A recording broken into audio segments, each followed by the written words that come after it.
The Spring Festival, or Lunar New Year, is the most lively and festive day of the year in China.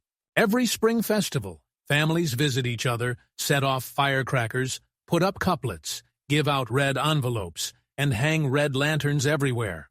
These New Year customs are deeply rooted in the hearts of every Chinese person, and everyone eagerly looks forward to the arrival of the Spring Festival. But how did these New Year customs originate? Let's dive into the picture book story, The Battle with the Nian Monster, to find out. In ancient times, people did not like celebrating the New Year because of a giant beast called Nian. Nian was a massive creature with the head of a dragon and the limbs of a crocodile, covered in tough, scaly skin. It usually slept at the bottom of the sea, only waking up on the night of the 365th day. Once awake, it would crawl onto land to look for food. The villagers living by the sea tried many ways to fend off the Nian Beast, but none of them ever succeeded. Every year, on the 365th day, as the tide began to rise, the villagers would warn each other, "Nian is coming! Nian is coming! Run for your lives!" On this day, the north wind howled, snow fell heavily, and the weather was bitterly cold. The villagers were busy preparing food to take up the mountain. The village chief shouted at the top of his lungs, "Nian is coming! Hurry! Leave now!" As he yelled, he led the entire village, young and old, up the mountain to seek refuge. Living on the eastern side of the village was Grandma Ding. Her only son and daughter-in-law had been eaten by the Nian Beast the previous year. She was too old to walk or run quickly, so she could only shut all the doors and windows tightly and hide in the house with her young grandson, hoping to survive the ordeal. At this moment, an old beggar arrived at the entrance of the village. The elderly man had a gray-white goat-like beard, bright and lively eyes, and held a bamboo cane, quietly observing the panicked villagers. Some villagers were busy sealing windows and locking doors, while others were herding their cattle and sheep. No one had the time to pay attention to the old beggar.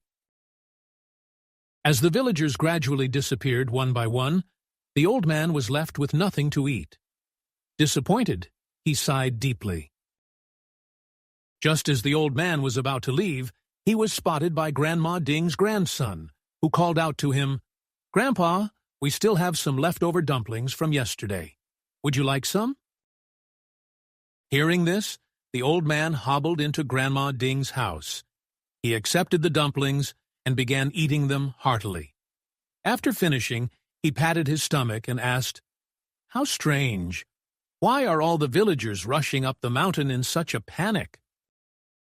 Grandma Ding sighed, tears streaming down her face, as she explained the terrible deeds of the Nian Beast. She concluded, "The Nian Beast is coming soon. I can't move anymore, so I have no choice but to stay here.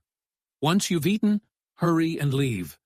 Otherwise, if it eats you too, it would be such a pity." Unexpectedly, the old man burst out laughing and said, "I thought it was something serious, but it turns out to be just this. Don't worry, Granny. Tonight, you'll see how I deal with the Nian Beast." Grandma Ding widened her eyes in disbelief and said, "What? You're not afraid of the terrifying, man-eating Nian Beast?" The old man lay down on the straw mat and replied, "As long as you make me a few more dumplings, I'll have a way to drive off the Nian Beast. In a bit, just find me 2 sheets of red paper and a large red cloth. Leave the rest to me." Grandma Ding, half believing and half doubting, found the red paper and the large red cloth and handed them to the old man. Then she went into the kitchen and started chopping dumpling fillings, the sound of the knife hitting the board echoing thump, thump, thump. The old man stepped outside and pasted the red paper onto the 2 doors. Then he draped the red cloth over himself. Standing proudly in the snow, he waited calmly for the arrival of the Nian Beast. As the sky darkened, the seawater began surging onto the shore with a loud splash, splash. The Nian Beast, covered in shimmering blue scales and baring its massive jaws, crawled out of the sea and moved step by step toward the village. Its fierce, glowing green eyes scanned the surroundings, searching for its next victim. Suddenly, the Nian Beast heard a strange sound coming from the village. Bang! Bang! Bang! The piercing noise angered the Nian Beast, causing it to roar furiously. Roar! The deafening sound reached Grandma Ding's ears, making her tremble with fear. Her hands shook, but she chopped even faster. Bang, bang, bang, bang. Ah, this is unbearable, unbearable. The Nian Beast stomped its feet in frustration, overwhelmed by the chaotic noise. At that moment, the old man in the courtyard struck his cane against the ground, igniting a flame at its tip. He began running swiftly back and forth in the snow, the fire blazing brightly. When the Nian Beast saw the red cloth on the old man and the dazzling flames, the intense red light was like thousands of sharp needles stabbing its eyes. It quickly shut them tight. It turned out that the Nian Beast was most afraid of loud noises and the color red. The sound of the knife-chopping fillings and the bamboo burning made the Nian Beast so miserable that it rolled on the ground in agony. It roared, "It hurts! I've never experienced such pain in my entire life." Struggling to its feet, the Nian Beast kept its head low and its eyes tightly shut.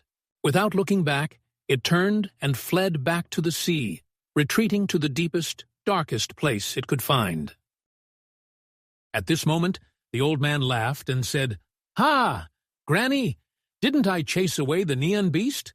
I think that creature won't dare to come out and harm anyone again for a long time. You can rest easy now."